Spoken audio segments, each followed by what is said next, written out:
Hello and welcome to Deccan Herald. I'm Nikhil Karyappa, and today we're joined by Zulfikar Majid, Assistant Editor at Deccan Herald in Srinagar.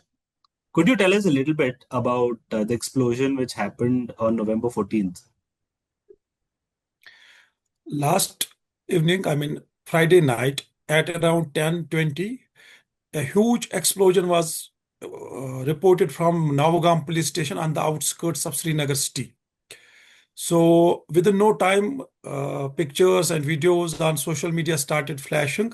Initially, it was thought that it is a terror attack, but later it was clarified that it was the explosives which were recovered from Faridabad.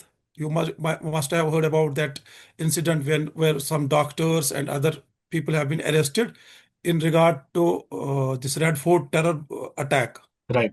So that explosive had been recovered by Jammu and Kashmir police from Faridabad and brought to Srinagar. And during this forensic investigation, our experts were there late evening hours. All of a sudden, this explosion happened, due to which 9 people were killed and around 30 are injured. Among the dead, there is a local civilian, a tailor. Then there is a Tahsildar, a senior revenue official, 2 photographers of forensic laboratories, and a policeman.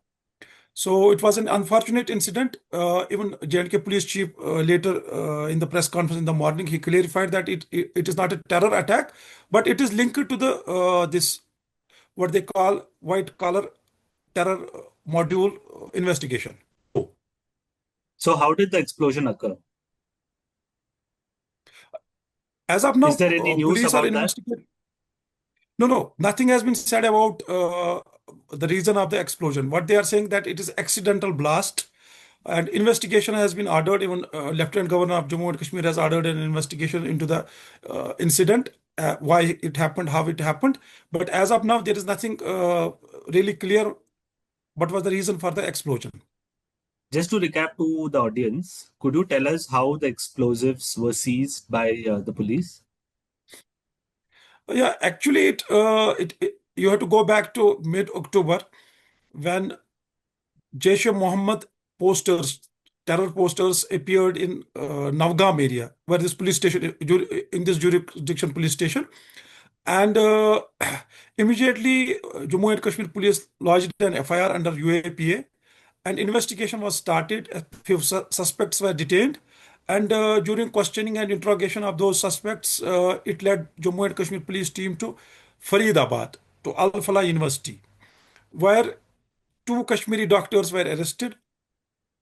And from one of the doctors rented accommodation, 2,900, almost 3,000 kilograms of explosives were recovered.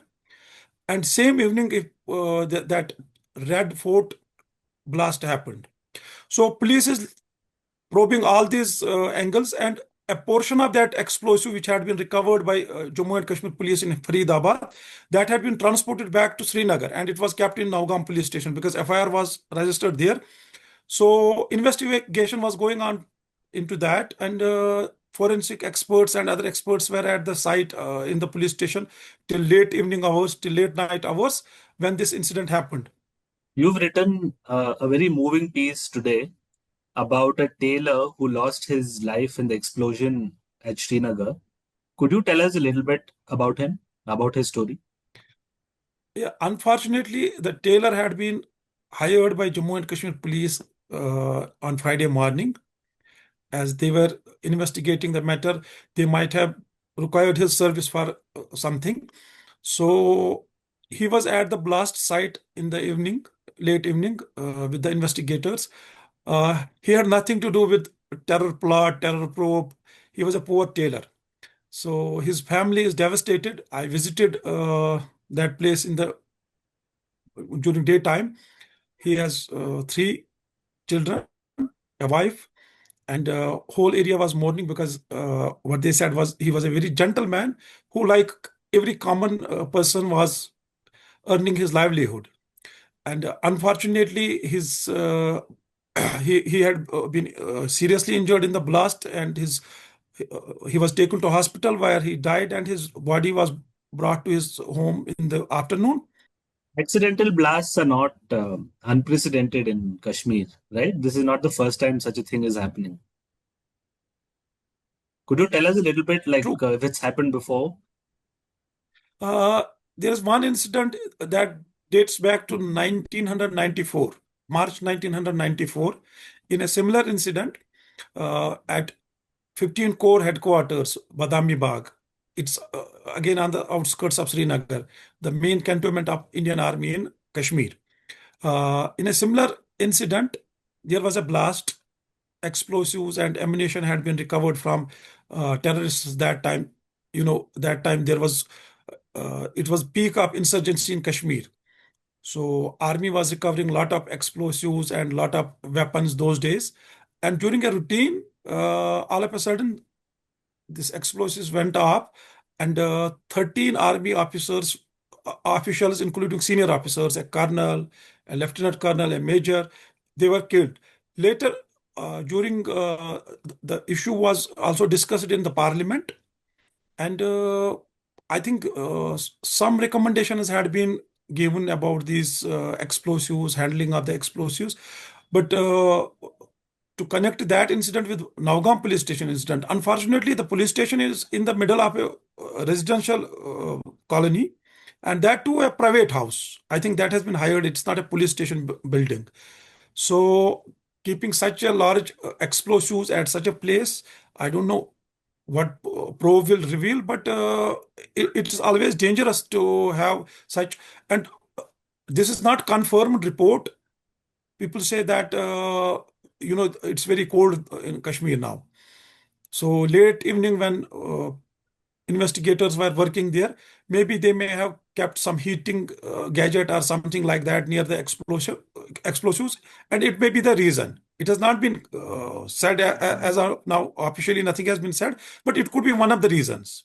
Zulfikar, could you tell us from a Kashmiri point of view, what is the aftermath of the Delhi blasts? How has life been affected since then?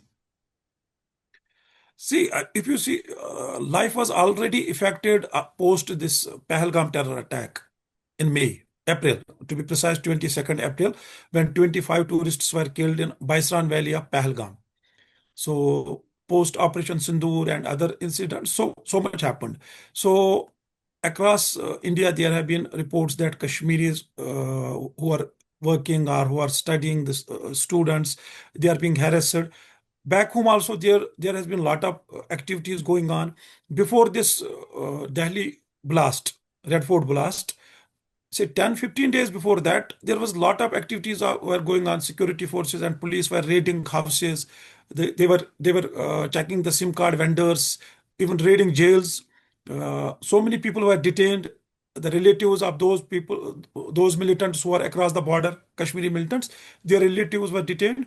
So a lot of activities were going on prior to this blast even. But after the recovery of this explosives and Red Fort car blast, hundreds of people have been detained by police for questioning. Some of them have been released.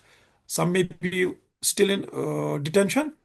And people, after long years, relative peace had returned to Kashmir. If you see 2022, 2023, 24, it was about to go normal. But this year, especially after this Pahalgam terror attack, a lot of uncertainty is happening in Kashmir.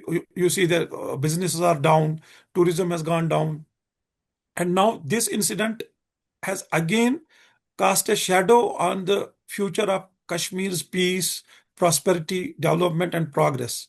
So let us hope and pray that everything gets normal very soon and tourists start flocking back to Kashmir this winter. Thank you so much for joining us, Zulfikar. Thank you, Nikhil. Thank you.